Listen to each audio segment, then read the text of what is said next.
Do they bite? They're wild animals, yeah. Can I really wiggle it like it was alive? It doesn't look good at all. They're just swamped. Yeah, I'd say it's gonna be really scary. Fix them up. Let them go. Can you just tell me what's going on? I wish I knew, honey. It's a disaster. We're rescue lines.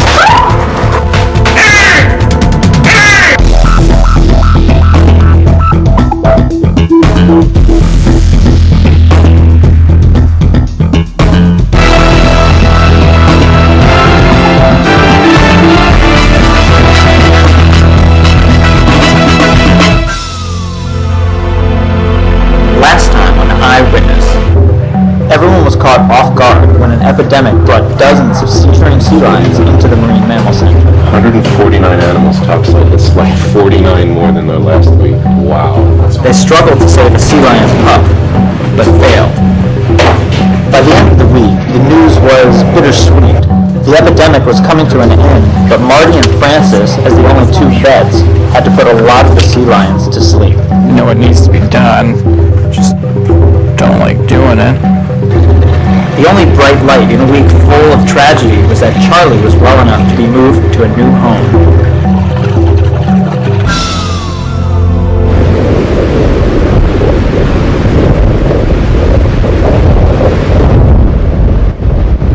We only have a few days left, and I'm really going to miss this place. So I jumped at the chance to go on one last rescue run.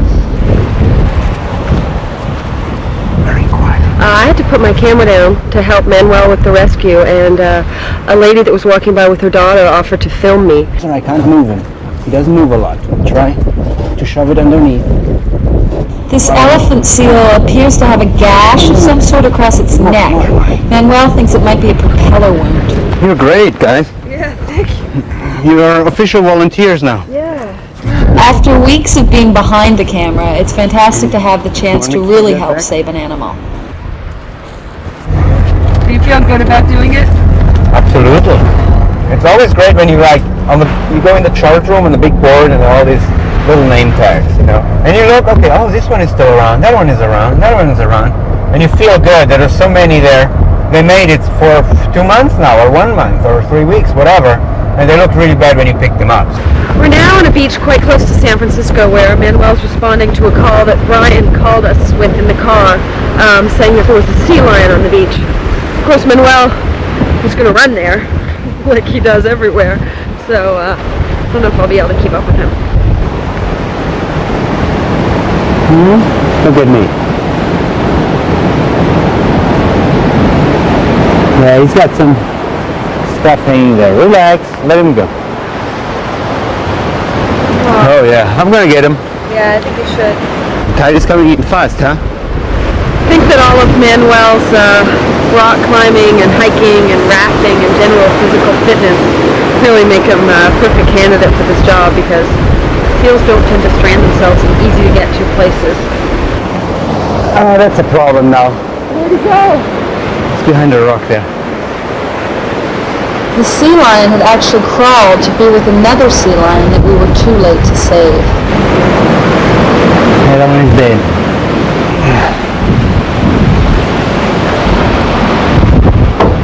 Can you tip it over a little bit?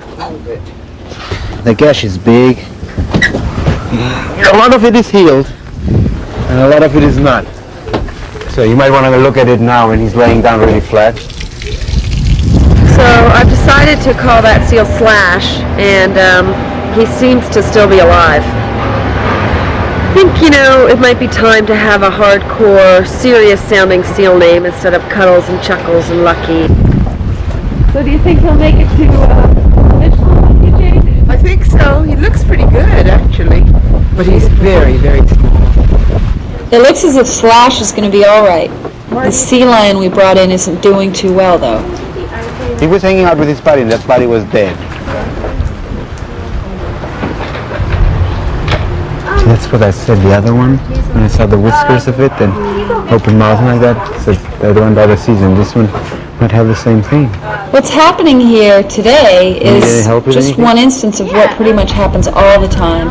Half of the animals they bring in unfortunately die, but the other half can be saved. I'm not gonna make it, I don't think so. Just one that's longer than a centimeter. Yeah, that's fine. Great. Perfect. Thank you. Oh. He's hypoglycemic. Okay, we're just going to give him a little Valium. Uh-huh. Are you guys gonna try now?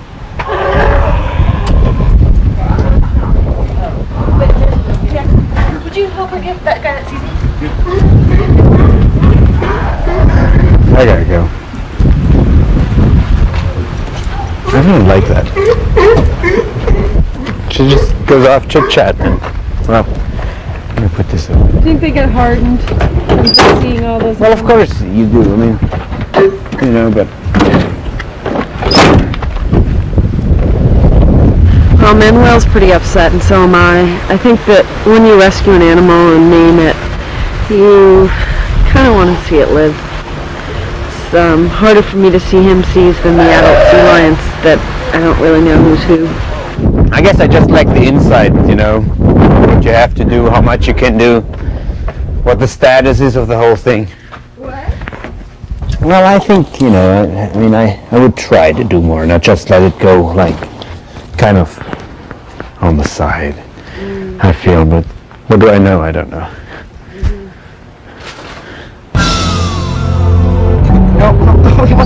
I know. It's an emotional goodbye for Kelly and Diana, while Charlie's not happy about it at all. Take it like a man.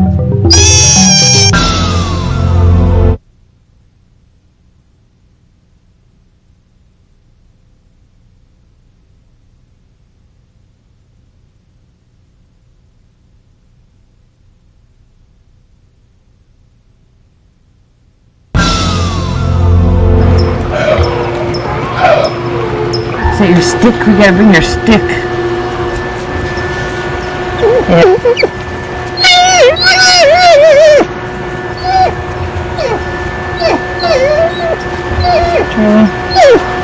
Is he gonna be like this the whole ride down? Probably. Today's the day that Charlie the sea otter gets moved from the Marine Mammal Center down to the aquarium in Monterey. So the goal is to see if by placing him there with another sea otter, he'll do a little bit better and learn how to be an otter so that when he's released in the wild, he'll have a much better chance. Take it like a man.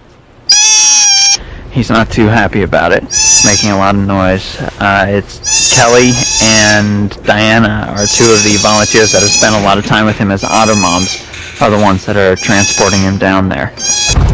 No, honey, you gotta stay in. No. I know. He gets so old and doesn't want to let go. I don't know if I can listen to this for 2 hours. It's like sticking a knife in my brain. Diana, it's gonna be hard to say goodbye to Charlie. Incredibly. I'm sort of halfway saying it now. She's gonna start crying, and then I'm gonna start crying. Every release is like that too. I could have missed you so much. I'm just looking forward to the thoughts of him swimming in the ocean and having a good time playing in the kelp. That's how I imagine it. How you feeling? I'm starting to get knots in my stomach.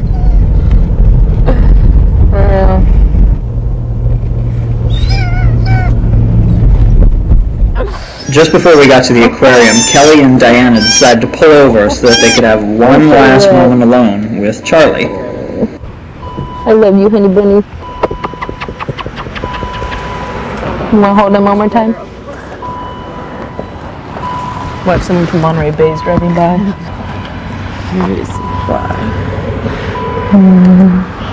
We can't do this. I know, we got to put him back. Bye, honey. Charlie's new living arrangements are quite different from the ones he's used to. It's kind of like going from summer camp to military school. I see you. I let my hands do the work, not my So mouth. even at a young age when they're playing the tide pool and stuff, you know, just basically Nope. just kind of We don't talk from them around from and- day one. Yeah, Day we try one. to do that up there too. what our policy is, that once I go in with the animal, nobody else goes in. Okay, so he has some stability and security. Obviously, he's a little traumatized from the transport. It's pretty clear that Charlie's new handlers are sticklers when it comes to the rules.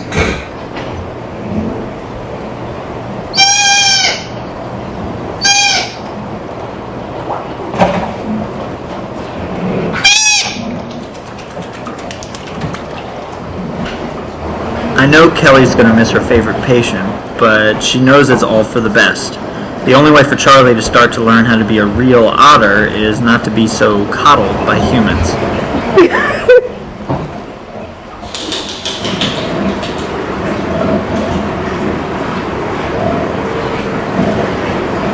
How's he doing in there? He's okay. He's just swimming around. Later.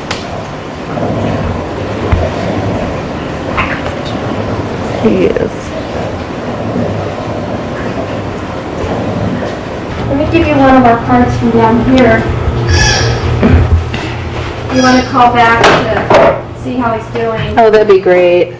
Kelly and Diana were getting pretty emotional as they say goodbye to Charlie, and it really reminded me of the way my mom was the first time that I went off to college. Bye, darling.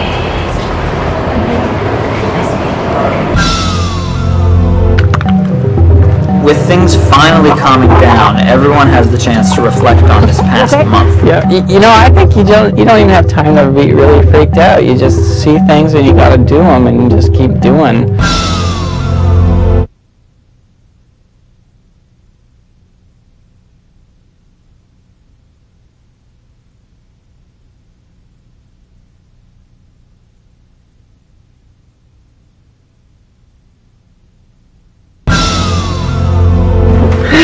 Hanging out the washing. I'm just trying to dry my my stickers for live animals, my nice clean ones, before I go and get them dirty again. It's one of those self-defeating exercises, trying to keep your clothes clean. Some lady just showed up with this in her car. For the first time in the 5 weeks that I've been here, things actually seem calm. Francis and Marty can leave things to the volunteers and step back from the helm for a bit. That was slack. I don't know if you saw him yesterday, but he's looking a lot better today. Yeah, I went on his rescue. Oh, you did? Strangely, because it's been so crazy, I've never gotten to know what makes these people tick. It's now or never. We thought we'd move him out. Why did you want to work with furry mammals? You know, it's embarrassing to say, but I think I got to pet a dolphin when I was 7 years old in Florida, and I decided I wanted to be a marine mammal person. I think my parents still regret taking me to the, I don't even think the place exists anymore because it was pretty trashy, but you could pet a dolphin, and I think I made my parents take me back there. Like every day we were in Florida, so they never got to do anything they wanted except for taking me back. I don't even think I toured around the rest of the place. I have no idea what they had. I just knew that there was this 2 dolphins and this touch tank, and you could just pet them, and that's all I did.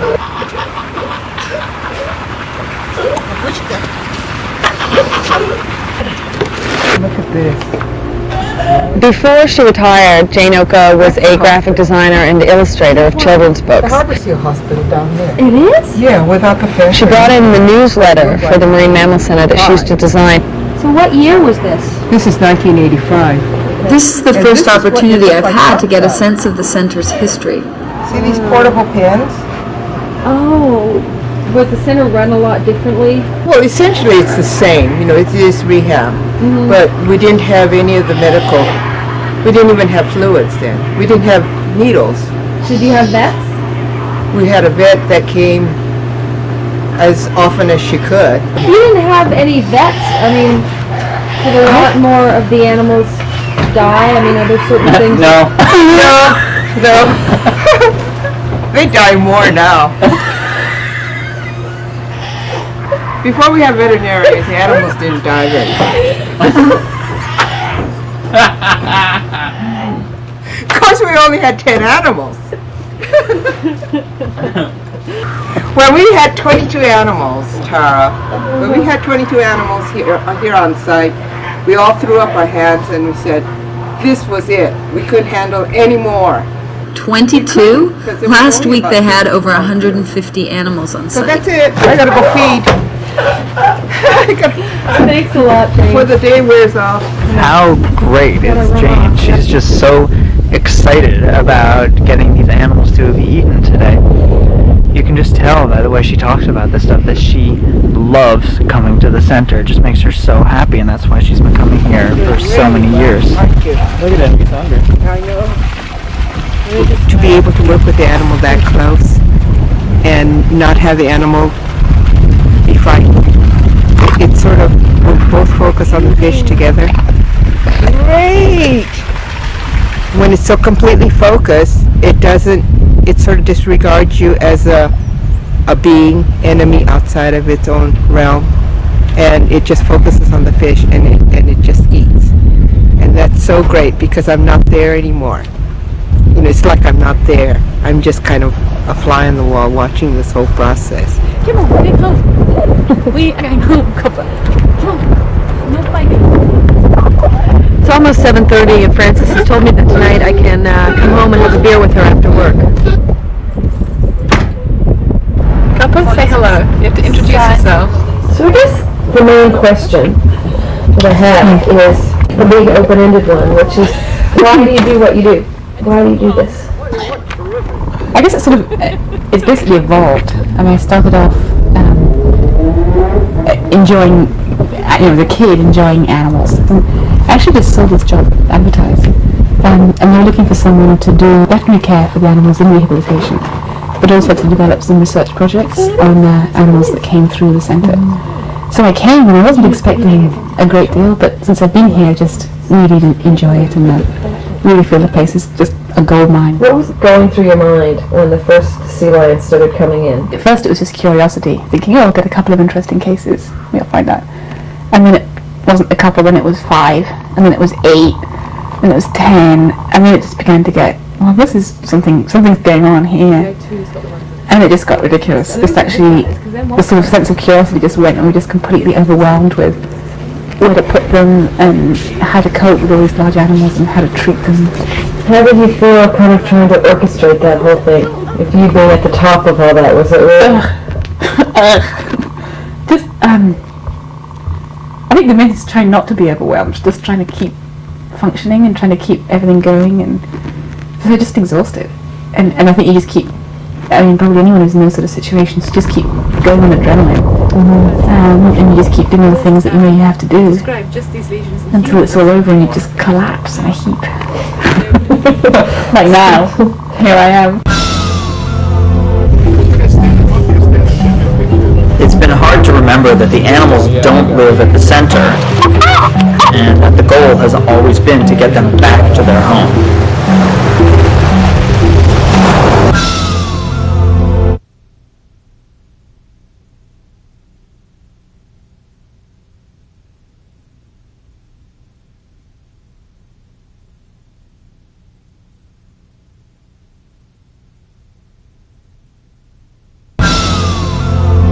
The people that volunteer here do so because, well, first of all, they love working with animals, but also because they get such a sense of satisfaction seeing these animals come in so sick and then nursing them back to health and then releasing them into the wild.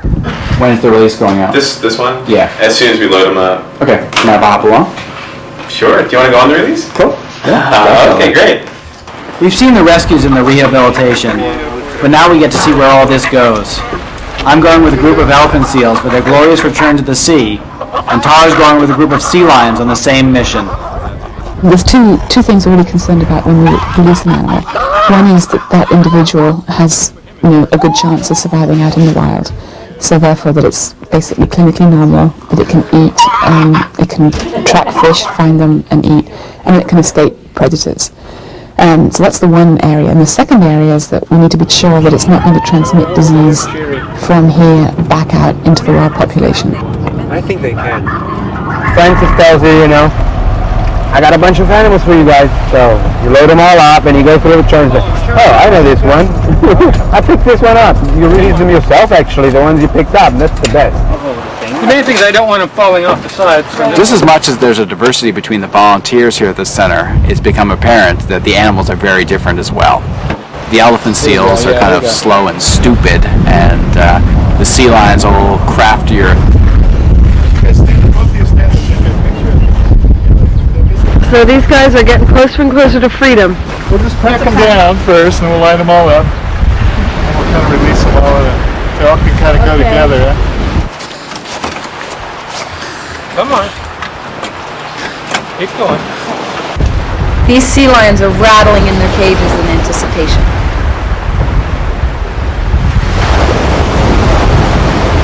Come on. After months of free food, these elephant seals don't seem so sure this is a good thing.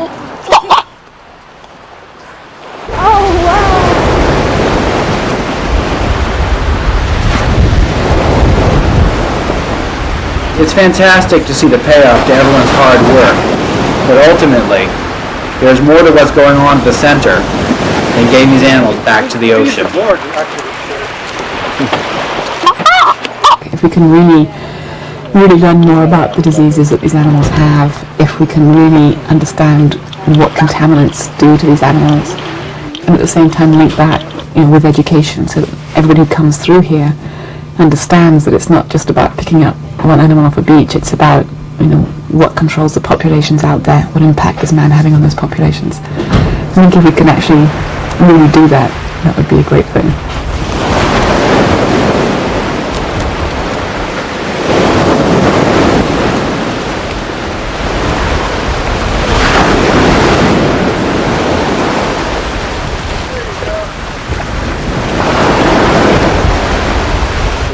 This guy's got the idea.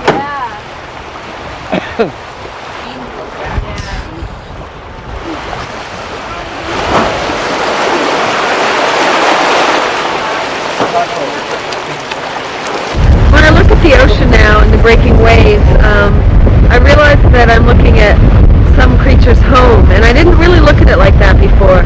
I mean, after seeing seals that have been in captivity set free and going back into that enormous vast ocean and that's where they live and that's what they're able to cope with, which to us is something so frightening and something that we always try to tame.